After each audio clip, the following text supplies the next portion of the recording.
Hi, it's Brett from Grassroots Online. I want to take a moment to talk about spoofing, specifically Twitter. And this was prompted by a media article about a apparently offensive tweet that Canadian Prime Minister Stephen Harper sent out, which was screenshotted and circulated on the internet. And you can see the offending tweet here in the resulting Sun News media article. And what I wanted to do is I wanted to show you how easy it is to actually create these spoof tweets. So you can keep in mind whenever you see something suspect and you're not 100% sure, I want you to keep in mind how easy it is for people to create and circulate these kind of spoof tweets.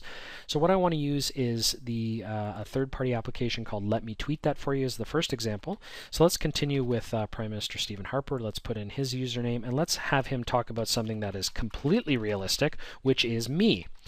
Let's have him say that I'm a Canadian icon. We'll change the number of retweets here. Let's change it to 216, obviously very popular.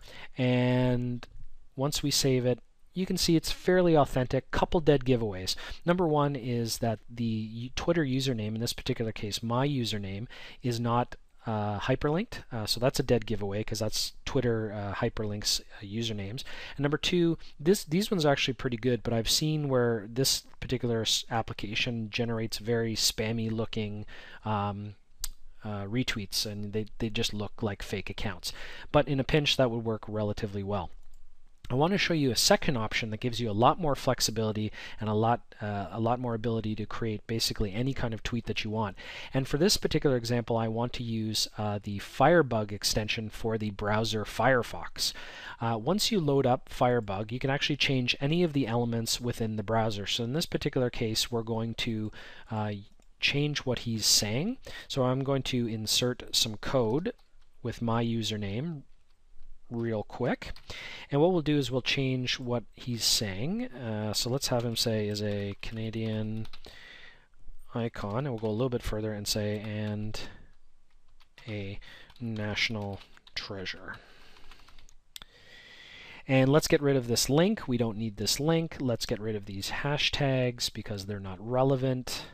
Get rid of that one. We'll get rid of this one too. And of course, we're continuing to use the Firebug extension. And let's change the date to make it a little bit easier or a little bit more difficult to track down this fake tweet. So let's change it to 12:38 p.m. and let's change that to October 2nd, 2012. So now you can see the date is completely changed. And since these comments are not relevant, let's get rid of those as well. If we go down to these elements, I can actually delete them. So those comments are gone. And now you can see once I get rid of Firebug, you can actually see it looks very, very realistic. The URL is highlighted, the Twitter name is highlighted, the hashtag is highlighted. And once I screenshot it, it actually looks, again, very, very realistic. So this shows you how easy it is to create a spoof tweet. I hope you liked this video and you found it informative. Please leave a comment and definitely let us know if there's anything else that you'd like us to tackle in these kind of videos. And we thank you very much for watching.